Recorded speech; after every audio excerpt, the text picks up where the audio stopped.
হলো যে আমাদের বাংলাদেশের সনাতন ধর্ম অবলম্বী যারা আছে তারা যেন সুস্থ শান্তিতে নির্বিঘ্নে যেন বসবাস করতে পারে।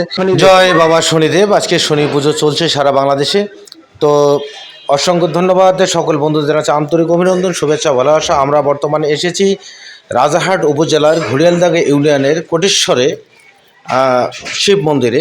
আমরা কিছুদিন আগে শুনেছিলাম এই শিব মন্দিরে এসে আমাদের শিব মন্দিরের দরজা ভেঙে পূজার যে সরঞ্জামাদি আছে সমস্ত দুর্বৃত্তরা এসে ভেঙে নিয়ে যায় এবং পুজো যখন ঘটবে, পুজো হওয়ার আগের দিন এই ঘটনা, তখন চলছিল ইলেকশনের আগের দিন। তো এখানেই বাংলাদেশ সনাতনী যারা আছেন, হিন্দু ধর্মাবলম্বী যারা আছেন, এই এলাকার সকল লোক এখানে এসে পূজা অর্চনা করে। এটা সেই অনেক পুরানো একটা মন্দির। তো আমরা এখানে এসেছি, আমার সঙ্গে আছেন অ্যাডভোকেট মধুসূদন রায়, লালমনিরহাট জেলা কমিউনিস্ট পার্টির সম্পাদক। ওনার কাছ থেকে আমি কিছু শুনবো, আপনারা শুনতে থাকুন। যদি বলেন। আসলাম এখানে অনেকদিন আগে আসছিলাম, যেহেতু এখানে আসছিলাম কয়েকদিন আগে শুনছিলাম যে এই মন্দিরের যে ঐতিহাসিক ঘন্টা ছিল, বড় ঘন্টা চুরি হয়ে গেছে। সেটা আমরা সবাই কি হলো না হলো সেটা খোঁজখবর নেওয়ার জন্য আসলাম এবং মন্দিরের কি অবস্থা সেটাও একটু দেখতে আসলাম।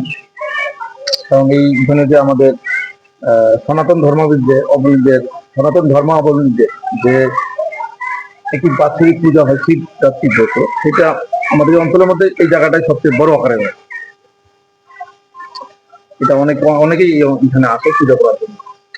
অসংখ্য ধন্যবাদ দাদা মধুসূদন রায়কে। তো দর্শক বন্ধুরা, আপনারা দেখতে পাচ্ছেন যে আমাদের হিন্দু সনাতন ধর্মাবলম্বী যে চির ঐতিহ্য, আজ থেকে অন্তত কয়েকশো বছর আগে নির্মিত এই শিব মন্দির, যা আমাদের বাবারা দাদারা তার পূর্বপুরুষ এখানে ইলেকশনের পূর্ব মুহূর্তে ত্রয়োদশের তারিখে, মানে যে শিব চতুর্দশীর আগের দিনের ঘটনা, এখানে দুর্বৃত্তরা এসে আমাদের এই শিব মন্দিরের দরজা ভেঙে এখানকার যে আমাদের পুজোর উপকরণাদি যেগুলো আছে সেগুলো চুরি করে নিয়ে যায়। তো আমরা এখানে কথা বলবো এখন, এখানে যে উপস্থিত থাকেন যারা এখানকার ভক্তবৃন্দ, তার জন্য আমরা একজন দেখা পেয়েছি, তার সঙ্গে একটু আমরা কথা বলবো।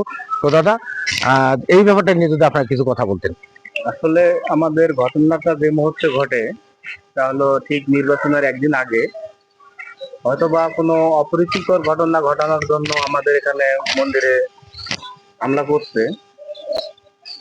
তো আমরা আপনাদের কাছে আবেদন জানাচ্ছি যাতে এটা সুস্থ তদন্ত করে আমাদের এটা ন্যায় বিচার আমরা পাই, এই প্রত্যাশা আমরা প্রশাসনের কাছে জানিয়েছি। প্রশাসনও আসছে আমাদের এখানে, এসে তদন্ত করছে।